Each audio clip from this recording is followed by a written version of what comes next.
puertas cerradas. Nosotros hoy día, en el Muy Buenos Días a Todos, le queremos contar todo lo que se supo. ¿Cuál es la verdadera historia detrás del crimen de Fernanda Maciel y a la que nosotros pudimos acceder por ser de la prensa? Danilo Villegas preparó un completo informe para que usted se entere de cuál es la cronología de este delito que hoy, por fin, conocemos. 1 año y 4 meses de un enigma que no tenía soluciones ni respuestas concretas. Una desaparición que se habría transformado en un asesinato y un presunto intento de abuso sexual. Vuelven aún más macabro el desenlace que hoy tiene la historia de Fernanda Damaris Maciel Correa. Fueron muchas las hipótesis, las conjeturas y las sospechas que familia, amigos, cercanos tuvieron durante estos 16 meses. Es ahora, tras la formalización de cargos a Felipe Rojas Lobos, que se comienza a escribir la verdadera historia en el caso de Fernanda Maciel. Los motivos por los cuales alguien puede privar la vida son tan variados como homicidios hay. Por los delitos de homicidio calificado, inhumación ilegal y aborto fue formalizado Felipe Rojas, único detenido por la muerte de Fernanda Maciel, protagonista de una historia policial que por prácticamente 500 días tuvo la atención de todo el país. El crimen. De acuerdo al relato del Ministerio Público, el imputado Felipe Rojas se habría reunido efectivamente con Fernanda en la bodega el 10 de febrero de 2018, justamente cuando la joven embarazada desapareció. Es al interior donde, según el relato de la fiscal, es que se habrían desencadenado los hechos. Aquí Rojas habría estrangulado con un género a Fernanda Maciel y luego la habría maniatado. Tras estrangularla, le habría causado la muerte y posterior aborto. La verdad, nosotros sabemos esto hace muchos meses que mi madre tuvo que aguantar que este tipo la saludara, la abrazara. No sé cuál habrá sido la motivación que habrá tenido él para hacer lo que hizo. Pero los hechos no se habrían desarrollado solo en un día, muy por el contrario, habría tenido un desarrollo posterior. Y es que ponga mucha atención a este punto, porque la fiscal además relató que el lunes 12 de febrero del 2018, Felipe Rojas ingresó a la bodega en bicicleta con un saco de cemento y luego con un saco de cal. Fue justamente por este detalle que le solicitaron a la BRIUP hacer un barrido. ¿Qué significa esto? Que fueran a todas las ferreterías del sector para comprobar en qué lugar se compraron esos productos. O sea, él estranguló a mi hermana, la amarró del cuello a los pies con un solo paño. O sea, mi hermana tuvo, por la fuerza, no sé si hubo violación porque mi hermana estaba sin su ropa interior. Fue en febrero de este año, cuando los peritajes concluyeron que esa jornada pasada a las 9 de la mañana, el vecino de Fernanda había estado en la ferretería El Dato y compró un saco de cemento de 25 kilos. Pero la puesta en escena de Rojas no terminó aquí, ya que en enero de este año se le preguntó qué hacía con un saco de cemento. ¿Y sabe cuál fue su respuesta? Que los encargados de la bodega le pidieron pintar una gruta donde hay una virgen con cal, además de reparar una losa. Información desmentida por estas personas, uno de ellos, el mismo que nos relató cómo Rojas llegó a trabajar con él. Los 4 años que arrendamos acá, él llegó a pedirnos trabajo y averiguamos por ahí que lo ubicaban y era un niño bien tranquilo y optamos de darle trabajo de repente 2 veces a la semana. Me fui como 2 semanas de vacaciones y él quedó 1 semana acá en la bodega, que digamos. Pero eso fue, ¿estamos seguros que fue en el mes de febrero? Muy seguro, sí. Yo llegué acá a Santiago y me encontré con la noticia que había desaparecido Fernanda y me comenta él que estaba preocupado porque él se iba a juntar con ella ese día y nos llegó acá. La confesión clave. El momento en que Felipe Rojas rompió todo tipo de pacto de silencio que había hecho para guardar lo que presuntamente fue el crimen de Fernanda Maciel se rompió en enero de este año. La razón, un hecho lleno de misterios y tensión, fue protagonizado por Rojas y su pareja en ese momento. Todo esto se obtuvo a través de la declaración de la mujer en cuestión, una confesión clave que provoca un antes y un después en todo el desarrollo en la historia de Fernanda Maciel. como mujer me hubiese gustado que ella se hubiera puesto en el lugar a lo mejor en algún momento. O sea, es triste saber que ella fue cómplice, por decirlo de alguna forma, del crimen que cometió la persona que era su pareja en ese momento. Se habrían encontrado en su pieza. Él estaba muy tenso por los videos que circulaban y en las que aparecía incluso su rostro. Los indicaba como responsable de la desaparición de Fernanda. Ella decidió preguntarle a Felipe que le contara la verdad, a lo que él habría respondido que prefería terminar la relación. Un momento de extrema tensión que habría continuado con él tomando su celular y el de ella para luego taparlos con un polerón y llevarlos hasta el living de la casa. ¿No le parece raro? Porque luego envolvió el computador y alejó todo tipo de dispositivo electrónico del lugar en el que estaba con su novia.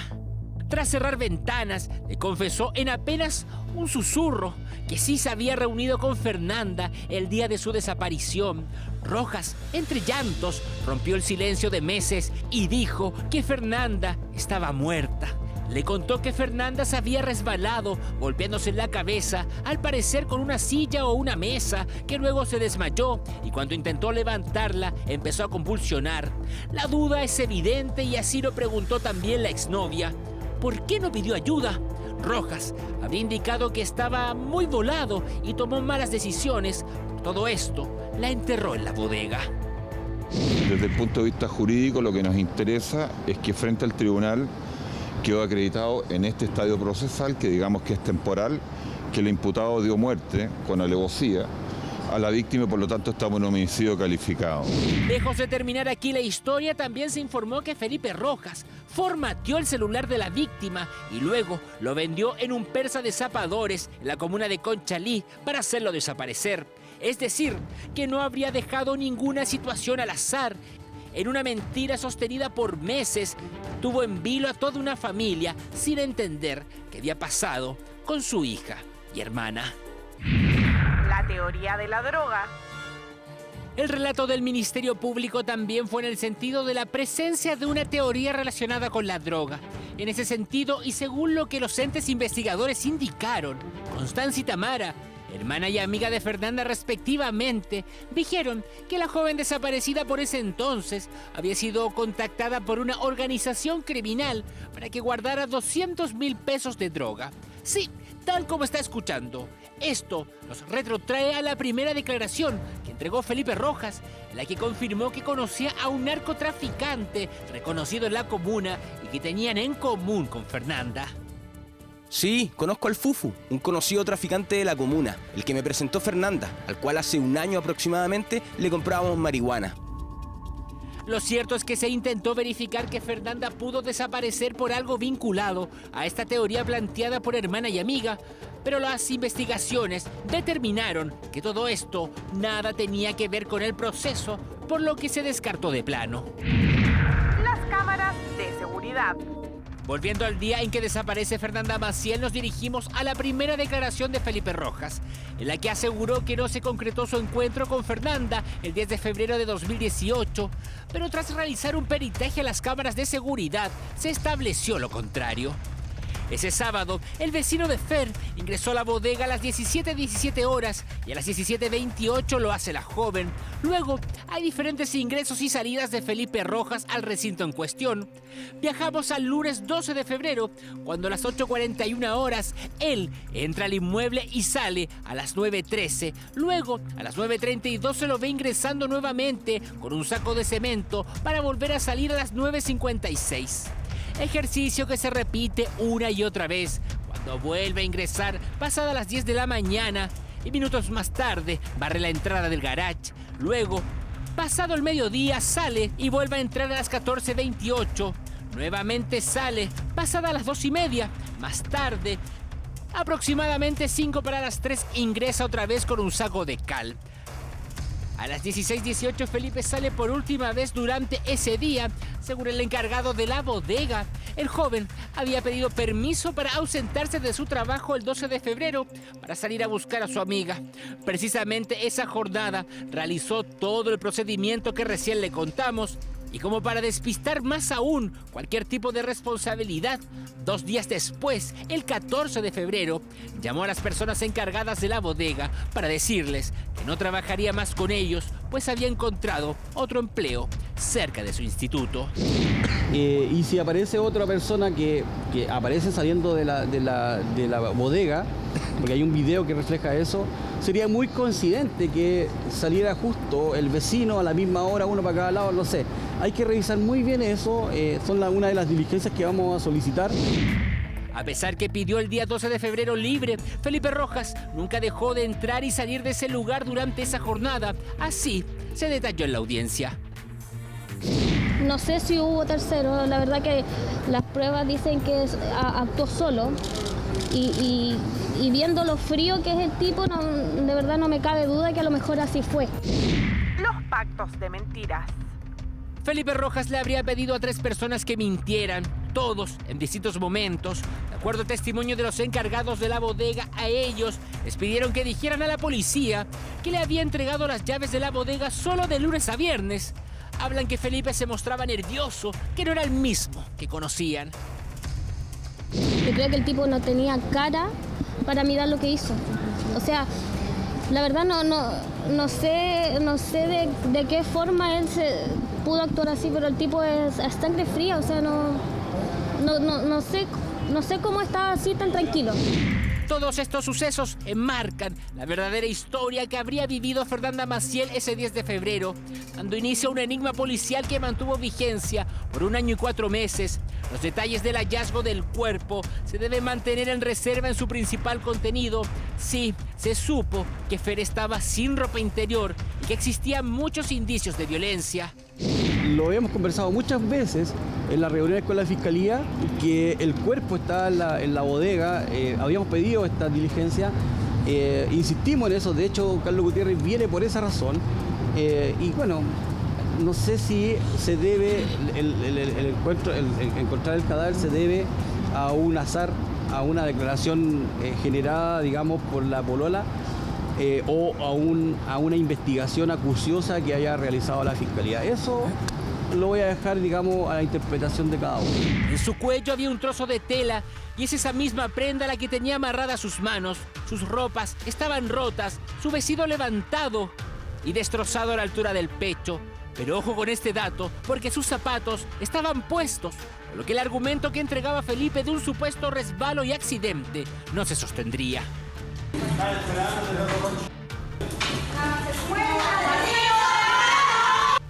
Datos que estremecen, una verdad que comienza a salir a la luz después de meses de dudas e interrogantes. La verdadera historia de Fer y la prisión preventiva para Felipe Rojas en el inicio del capítulo final en la historia de Fernanda Damaris Maciel Correa.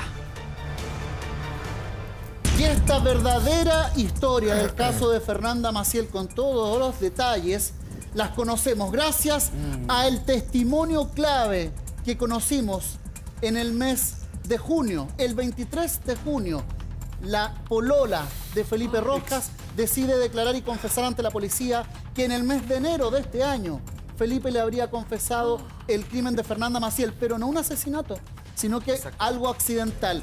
Y esta es la declaración clave de esta historia, María Luisa Godoy. O sea, tú me vas a decir que si la polola de Felipe Rojas no hubiera hablado, quizás nunca hubieran encontrado a Fernanda. Es más, si la relación entre Felipe Rojas y esta polola no hubiera terminado y no se hubiera generado una pelea y una discusión, que es un argumento que vamos a conversar después con el tema de la defensa, quizás hasta el día de hoy no sabríamos la verdad. Y quiero invitarlos, Ignacio Gutiérrez, a que te sorprendas con esta declaración, porque hay toda una puesta en escena, de Felipe Rojas para contarle la verdad a su polola en el mes de enero de este año. ¿Y cómo se genera, Matías, ese momento? ¿Ella lo ve triste? ¿Qué se dio a conocer ayer en la audiencia que tú estabas ahí? Se provoca una pelea entre él y su actual ex, ¿verdad? Discuten. Él le dice a ella, quiero terminar contigo, estoy colapsado, no quiero nada más. Y ella le dice, pero ¿qué pasa? Conversemos, ¿cuál es el problema? Ah, fue él. Ok, vamos a conversar, le dice él a ella. Esto en junio ahora.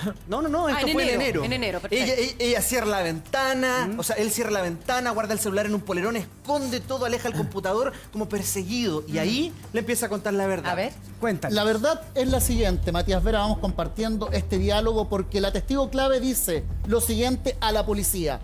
Él estaba muy tenso por los videos y reportajes que circulaban en televisión, en los que lo inculpaban de la desaparición de Fernanda Maciel y además mostraban su cara. Por lo tanto, él comenzó a tener una preocupación y una voz de alerta que le decía, ojo, algo está pasando. ¿Pero cuándo lo inculpaban a él? Sí, yo Salía no me la acuerdo foto de él. Hubo un reportaje de un canal vecino en donde apareció su foto como una de las 3 teorías que estaban dando vuelta. Entonces él ve este reportaje y dice, chuta, me están persiguiendo. Y ahí empieza a complicarse, empieza a asustarse y constantemente cuando estaba con su polola viendo la tele, se ponía nervioso. Y ella lo notó. Y se acuerdan, Hugo, de hecho aquí en el programa también muchas veces hablábamos del hombre de la bodega, que era clave la persona que tenía esa llave. Claro, lo había contado Luis Petersen cuando en una entrevista con Max Collado hablaba de los sospechosos y hablaba del bodeguero derechamente. Sí. Me imagino que la tensión de ese minuto radicaba en que la polola tenía claro, desde que al menos acá no se decía con nombre ni apellido, tenía claro que la persona a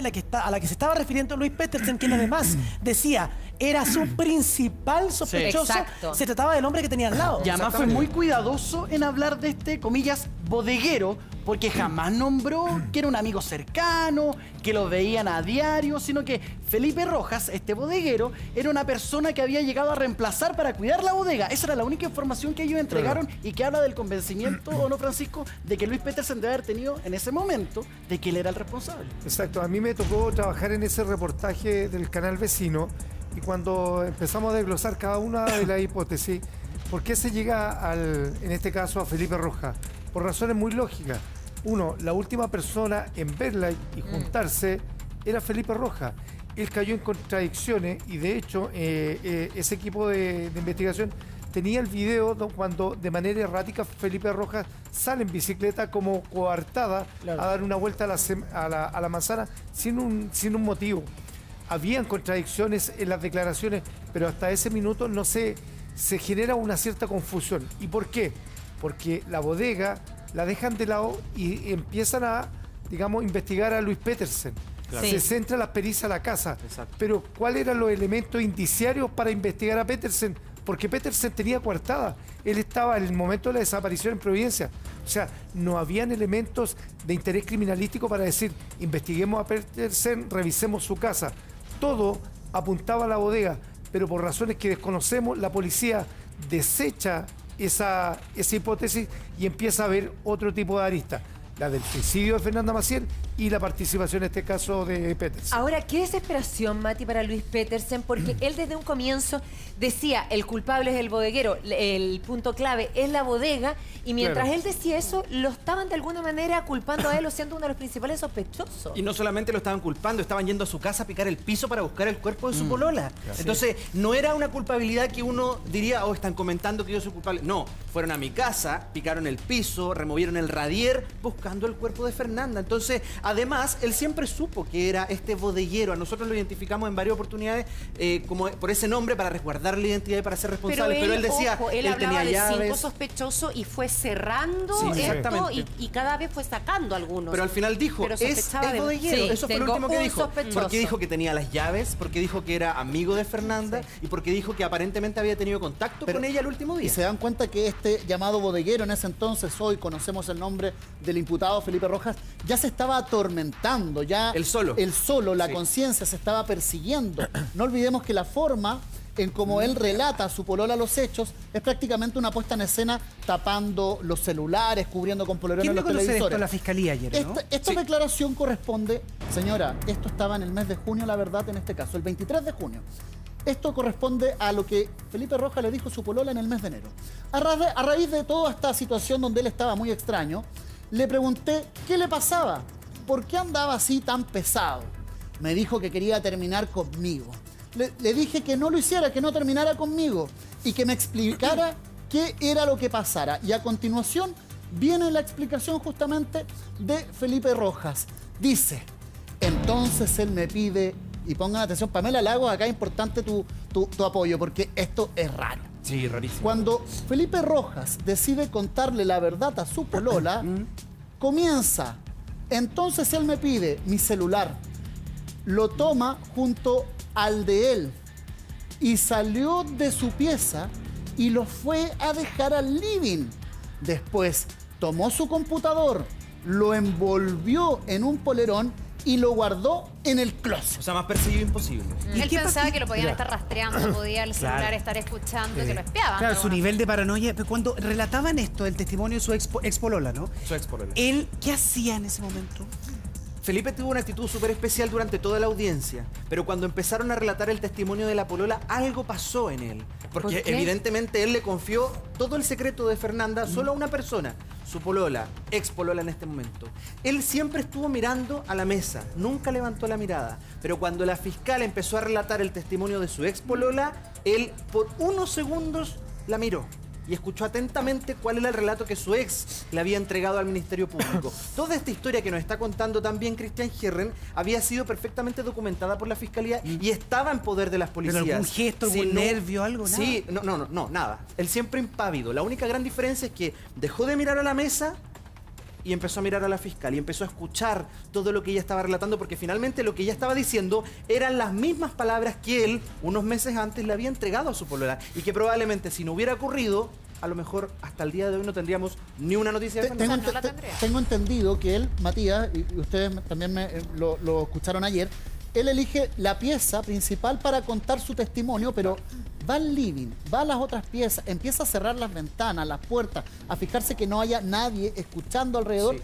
Y es verdad que este secreto comienza a decirlo susurrando al oído, o sea, así el nivel de como para que nadie fuera a paranoia. Escuchar, él empezó a decirle, mientras le decía que terminara, él empieza a decir ese relato, no, lo que pasó. Pero para qué se quede. Él quería terminar con ella, ¿para qué le cuenta eso? Porque finalmente él estaba tan colapsado que dice quiero terminar. Y a lo mejor, si eso hubiera quedado ahí, su ex hubiera dicho, sabes que ya terminemos, me voy, todo habría quedado ahí, pero la ex en el interés, en el cariño, en el amor, le insistió Nacho, para que conversáramos eso que y ahí Nacho, le cuenta la verdad. ¿Cómo le cuentas esa verdad a alguien que no es tu señora, que no hay un compromiso mayor a través de los años en el futuro? Pero ojo, que esa no es la verdad únicamente. La primera cosa que le contó a su ex fue que ella se cayó, que Fernanda se cayó, se pegó en la cabeza y murió.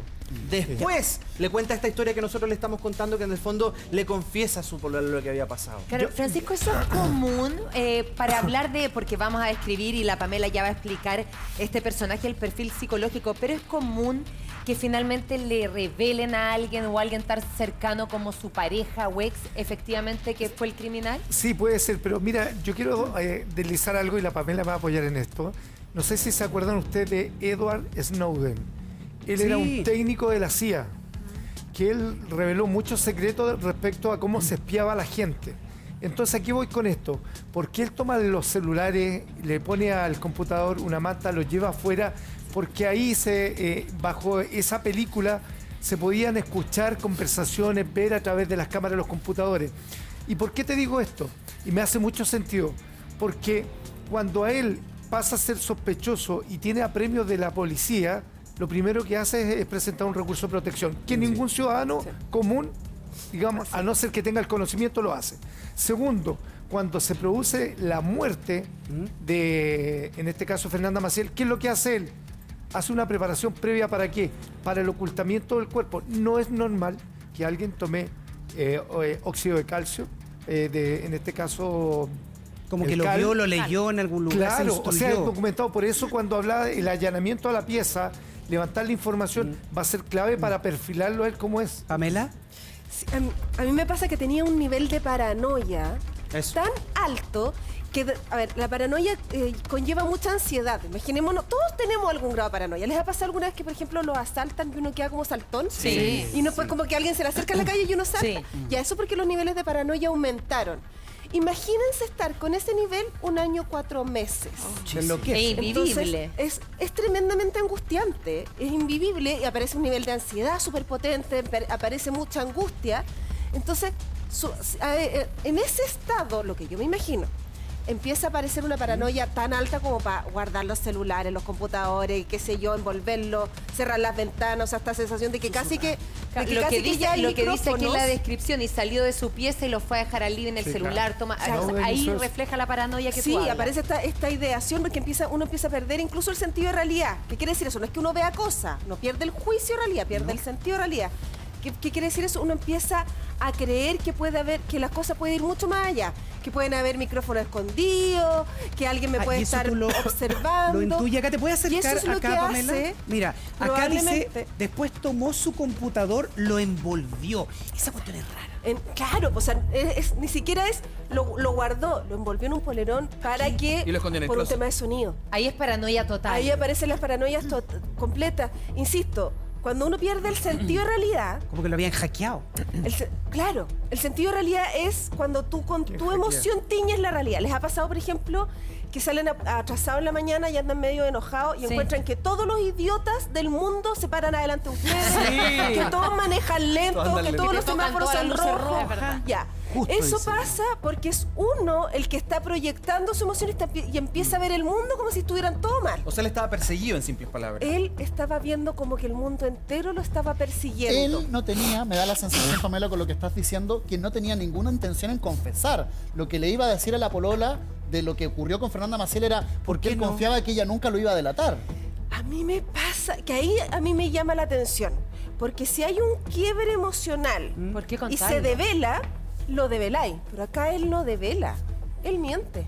Sí, eso quería decir yo, perdón. A ver, es que en relación al mismo, qué bueno que hagas ese punto ahí, Pamela. Claro. Porque yo creo que, claro, tú con tu expertise hablas de una paranoia, pero yo creo que estamos frente a la primera escena de un gran montaje. Lo que yo creo y mi teoría es que todo lo que él estaba haciendo desde el minuto en que le dice quiero terminar contigo, siguiendo con el tema de esconder el teléfono y el computador, es parte de un gran montaje que él está haciendo, teniendo pleno conocimiento en que iba a terminar todo esto. Así no es que se haya quebrado. Tú dices, empezó a estar pillado y dijo, se fue cerrando el círculo, tengo que tener una cortada que me salve y que algún testigo que diga, no, si él no es culpable, fue un accidente. Yo no sé cuál es el objetivo. Probablemente puede ser el que tú planteas. Pero aquí no estamos frente a la confesión de un crimen. No. Estamos frente a una gran mentira. Lo que él le cuenta a su polola es una mentira. Pero por lo mismo me hace presuponer a mí, sin ninguna expertise como la que sí tiene la PAME, de que todo es una gran mentira. Desde el minuto de esconder el celular, el computador, si no esa paranoia no se habría evidenciado en otras circunstancias. ¿Por qué no quedarse callado según tú? No, porque tiene razón, es la única explicación, como yo te dije antes. ¿Por qué le vas a contar a alguien que puede terminar contigo y que tú quieras terminar con ella? Y además, para tener una coartada. Porque en algún minuto se le va a caer cassette, claro, y porque llevábamos ya a la fecha, en enero pasado, si no me equivoco, fue la misma fecha de la quinta pericia, o la sexta pericia, no sé el número, en la bodega. O sea, ya se había salvado, fue la última, en el mismo mes, en enero.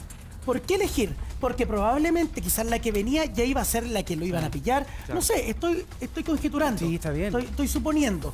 Pero lo que sí no hay ninguna duda, a raíz de lo que dice la Fiscalía, es que la declaración, la confesión, y lo pongo entre comillas, que hace Felipe Rojas, es una mentira. Pero hay una parte que yo me pierdo y aquí quiero que tú la expliques, Pame, porque yo te encuentro razón en toda esa teoría, pero por ejemplo, el caso Nivaldo, que lo teníamos tan cerca, ahí uno decía perfectos psicópatas los dos, de un nivel de frialdad enorme. Pero aquí estamos hablando de alguien que yo todavía no logro entender el móvil, porque no es alguien frío totalmente, es alguien que igual, aunque todo fuera un montaje, subió 40 kilos, tenía un nivel de delirio de persecución. Claro. Algo le pasaba, no era de una frialdad absoluta, había algo de culpa y ansiedad distinto al clásico psicópata frío que veíamos en el caso Nivaldo. Totalmente de acuerdo. Yo estoy súper de acuerdo con que este no es el perfil psicopático puro. Totalmente de acuerdo. Que acá sí puede haber rasgos psicopáticos. Hay egocentrismo, lo han dicho. Hay narcisismo, lo han dicho. Pero al nivel psicopático, no. Porque acá había demasiada ansiedad, demasiado quiebre afectivo que se manifestaba en el cuerpo, demasiada emocionalidad. Pero yo no quiero dejar pasar lo que dice Hugo porque yo estoy súper de acuerdo. cuando hay una catarsis, que se llama en psicología, cuando uno como que explota emocionalmente. Ya no quiere más. Ya no quiere más y bota la emoción sale bien pura, sale así, es como un chorro de agua, sale fuerte. En cambio acá, él tuvo la capacidad en esta supuesta catarsis, que yo creo que no fue tanto, de manejar la información y mentir, y no solo mentir así como suavecito, porque no es que omitió información, él creó un nuevo escenario. Claro, creó una historia Creó distinta. toda una historia armada, y eso llama mucho la atención. Por eso que yo creo que acá no fue, si bien puede haber sido algún tipo de quiebre afectivo, de no puedo más, acá sí. ¿Y hubo por qué con planificación. ella? Hay ¿Por algo qué que con la no me polola? calza.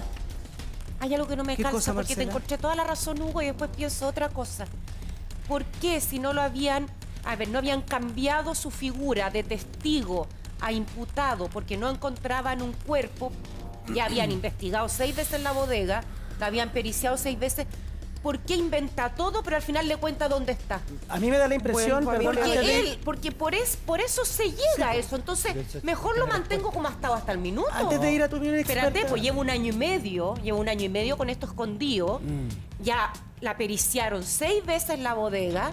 Invento toda esta historia que se pegó, que se cayó y todo, pero doy con la verdad de dónde está. Tiene tanta razón la Marcela, porque sin eso, o sea, este testimonio es absolutamente clave. La fiscalía ayer no tiene nada nuevo respecto de lo que tuvo siempre. O sea, tiene los mismos videos, salvo este testimonio. Si él no le cuenta a la polola, y no hay móvil todavía. Tiene todo el sentido lo que dice la Marcela, pero también tiene una explicación.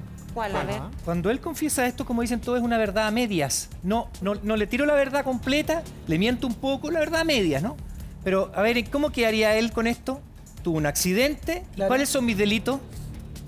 Inhumación ilegal, inhumación ilegal y eventualmente aborto. 2 delitos menores. Pero no la habían encontrado, No, Daniel. pero es que como si se está acercando el círculo, si además tiene una carga de conciencia, Se que ya aparecía quiero su sacarlo cara para ya. afuera. O sea, que hay Ya. una cosa, perdona, esto es una mezcla de cosas. Ya habían hablado de la última pericia que faltaba en la bodega Por eso, nuevamente. entonces, todas estas cosas dan, nada es tan puro, creo yo. Y por eso también concuerdo mucho con Marcelo, y lo hemos conversado fuera de cámara, cuál es la motivación final de este personaje para matarla. Pero antes que eso, quiero elaborar esto que estaba diciendo recién, si me permiten. 1, o sea, verdad a medias. Tiro pedazos de verdad, pero no tiro que la maté.